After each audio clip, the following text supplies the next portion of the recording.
ఈరోజు ముల్లంగి హార్వెస్ట్ చేసాం మేము.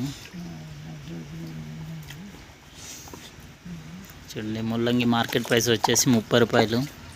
అసలు మనం కొద్ది ల్యాండ్లో వేసినా కానీ మంచి ప్రాఫిట్. తక్కువ టైంలో జస్ట్ 45 డేస్లో మనకు మంచి ఇన్కమ్ ఉంటుంది. తక్కువ టైంలో మనం క్రాప్ ఏదైనా తీసుకోగలమంటే ఆకుకూరల తర్వాత ముల్లంగి. ఇది కూడా తక్కువ ఇన్వెస్ట్మెంట్లో అయిపోతుంది. మనకు పెద్దగా ఇన్వెస్ట్మెంట్ ఏమి ఉండదు. మనం ఒక బ్యాగ్ మాత్రం హార్వెస్ట్ చేయడం జరిగింది ఈరోజు. వీటికి స్ప్రేయింగ్లు చాలా తక్కువ అవసరం, చాలా తక్కువతోనే అయిపోతుంది. మనకు జీవామృతంతోనే చేసింది ఇవన్నీ. మనం ఏ ఫెర్టిలైజర్ యూజ్ చేయలేదు, అంతా న్యాచురల్ ఫార్మింగ్ మెథడ్లోనే. ఇవి ఎంచుకోవడానికి మెయిన్ రీజన్ వచ్చేసి తక్కువ టైంలో మనకు ఈల్డింగ్ వస్తుంది. దాంతోపాటు మార్కెట్ ప్రైస్ కూడా చాలా బాగుంది. 30 రూపీస్ అంటే ఎప్పుడు లేదు. మంచి ప్రాఫిటబుల్.